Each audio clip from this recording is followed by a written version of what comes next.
love me some Rachael. Anyway, today we are going to be talking about faith, God, and everything in between. So it's going to be a very interesting show. I'm looking forward to seeing what she has brought to the table today. Yes. Okay, so what do you think faith is? Ooh, that's a loaded question. A lot of people say that faith is the belief in the unknown and the unseen and the unproven, and from many different perspectives that I've heard, people accuse Christians of having a blind faith or just, not knowing, not having evidence for the things they believe in. But the Bible defines it as hope in things unseen. And it is true. We haven't had the privilege of actually physically seeing Jesus Christ in person, and so, when Jesus appeared to the disciples after his death and said, blessed are you, or you have seen me, you believe, but blessed are those who believe in me and haven't seen me. So I think that faith is definitely something, a belief in the unseen, in the unknown. However, I believe you can have a lot of basis for your faith. Yeah. I think that faith has two elements. It's being convinced of the truth, like being certain of reality, but it's having evidence of unseen things. Sure. And I also think it's believing and hoping and embracing and seizing the truth. Okay. Okay, so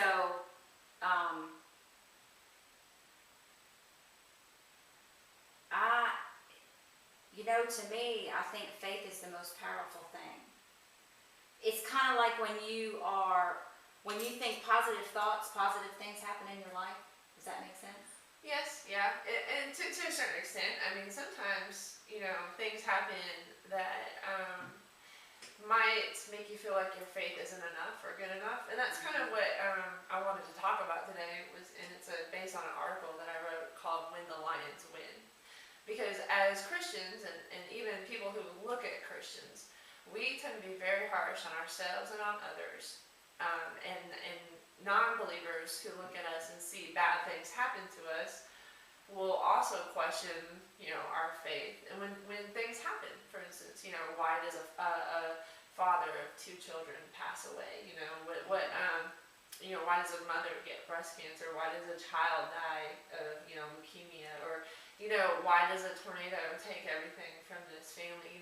There are so many things that happen in this life, and it's the result of sin, and it's Satan who is the author of all chaos and death and destruction, but God has promised us, blessings, right. But our definition of the blessings that He has promised us might not be exactly, what He has in mind. And so, we tend to look at people when things aren't going together, or maybe they struggle with things like depression or obesity or financial issues or health issues, and there's this tendency for a lot of people to do, the whole name it, claim it, have faith and it will happen, I just need to have more faith, and that's just not how God works. Because really, and Christians, will say, oh, my faith is not great enough, or their faith isn't great enough, or God must be trying to teach them something, or maybe He's punishing them, or, punishing me for my sins. And we sit there and we get hard on ourselves because we think our faith isn't good enough.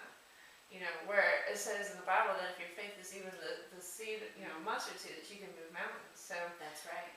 It's really not the quality of your faith that is judged, but who your faith is in.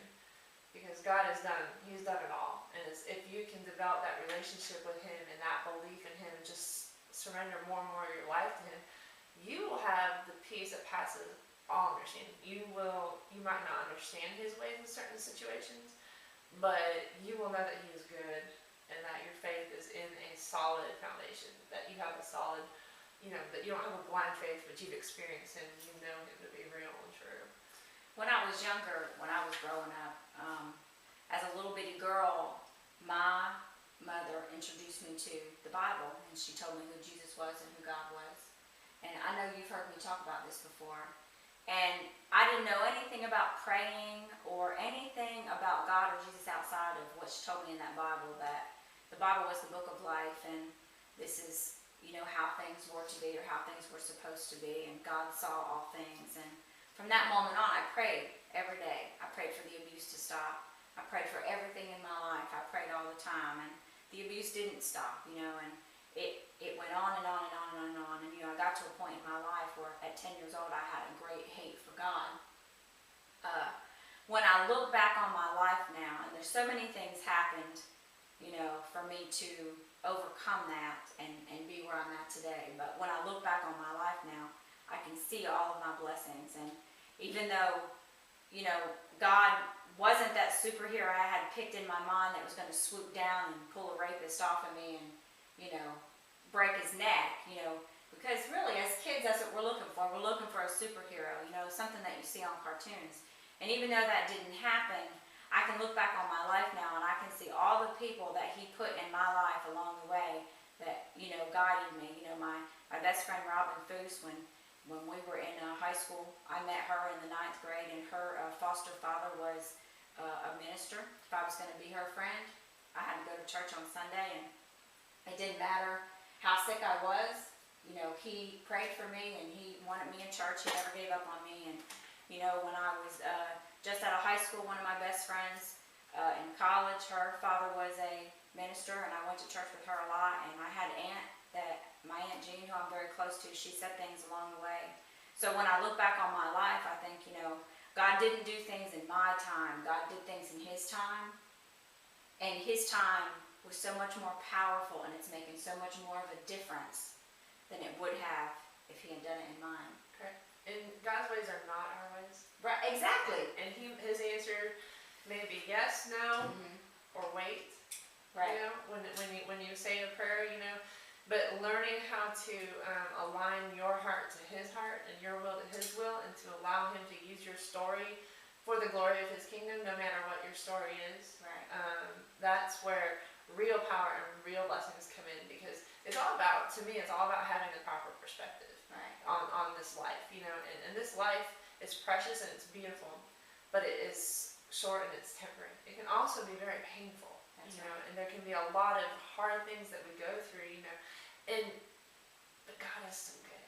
And it's not God that's like doing this, he's allowing it, but he's provided redemption, he's provided grace and strength and power in him. All you have to do is just come to him and seek refuge. But, you know, as Christians, we're so good at, you know, talking about the God who can, you know, raise the dead back to life, you know, who can tame the lions' mouths and walk on water, you know, and just we talk about the miracles and how he can heal the sick, you know, and all that. And yes, we're like, yes, that's our God, give us that God, you know.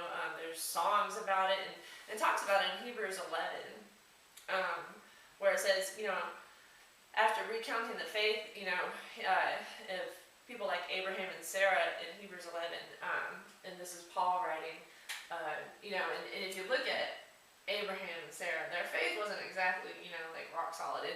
And I wrote this after I listened to a sermon by our pastor Nathan Jewett at Summit Crossing, which was amazing. I was like, yes, this is exactly what Shattered is about. But, you know, his faith wasn't solid. He totally didn't think that God's promise was going to come true. So he had a son with his slave, you know, Hagar and Ishmael, you know. And so, but yet they were still honored. And it wasn't honored because, God didn't honor his blessings or his promise to them, you know, because of what they did or didn't do. It's because of who he is, and because he made that promise, you know. And God has promised us blessings, and he's promised us eternal life if we believe in him. And it's not necessarily the blessings we think, though, you know. And that's the key, it's believing in him. That's what I was going to add, is it didn't matter that I had a great hate for him, or I resented him, or because he wasn't doing things my way. I believed in him, and that's why he fought for me and stayed with me. It does, you know, there is you need to have respect for God, and you need, you know, but there is definitely room for working out those emotions. God does not call us to be fake. You know, right, if you are angry, if you are frustrated, if you're questioning, if you have, you know, like resentment or even hatred, which is strong, you know, in a respectful way, you need to ask God to help you deal with it. You know, like, I mean, he will not let you go. He's big enough, he's strong enough to let you wrestle with that and to, you know, work that out in a relationship with him, you know. but you must approach him respectfully. I mean, he is the God of all creation. You know, That's right. when you can humble yourself and say, you know, I'm so confused at why this is happening, you know, and it doesn't make sense to me, but I'm gonna trust you, you know, and please just help me to believe, help me to have faith, help me to forgive, Show me a different way. show me a different Right. way, help me to have faith, you know, whatever it comes down to. But you know, Paul continues to say in Hebrews 11, and he goes, and what more shall I say? I do not have time to tell about Gideon and Barak and Samson and Jephthah, and about David and Samuel the prophets, who through faith conquered kingdoms and ministered justice and gained what was promised, you know, who shut the mouths of lions, quenched the fury of the flames, and escaped the edge of the sword, whose weakness was turned to strength, and who became powerful in battle and routed foreign armies.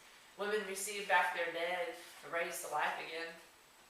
And, you know, and I wrote us in our collective Christian response is, yes, that's my God. He's all powerful. He can conquer all things. You know, he can bring the dead back to life. You know, but the verse goes on. You know, it doesn't stop there, and it says, there were others who were tortured, refusing to be released, so that they might gain an even better resurrection. Some faced jeers and flogging, and even chains and imprisonment. They were put to death by stoning. They were sawed in two. They were killed by the sword. They went about in sheepskins and goatskins, destitute, persecuted, and mistreated. The world was not worthy of them. They wandered in deserts and mountains, living in caves and in holes in the ground. These were all commended for their faith, yet none of them received what they had been promised, since God had planned something better for us, so that only together with us would they be made perfect. You know, and it's about where's our hope. You know, is our hope in here or is it in eternity? And God, the ultimate hope is that He has provided a way for eternity with Him. You know, and what we go through here in life is for His glory. If we allow Him to do that. That's awesome. That's awesome. Well, I want to thank y'all for tuning in today. Coffee and Christ. Is there anything you want to add before we go out? No. Okay. I can think of. All right. I want to thank y'all for tuning in, and let us know what you think. Let us know if there's any topics that you want to cover. We would love to hear from you. Any questions? Yeah, any questions that you have at the end of the video, we will give you contact information to get in touch with me and Rachel. And also, I want to give big shout out to Blake at Dunkin' Donuts. He donated the cups, and we just love our Dunkin' Donuts. Can't tell you how much, so you need to go see Blake. He's over on 231 North in Huntsville, Alabama, so go give him a call and tell him that Coffee and Christ sent you.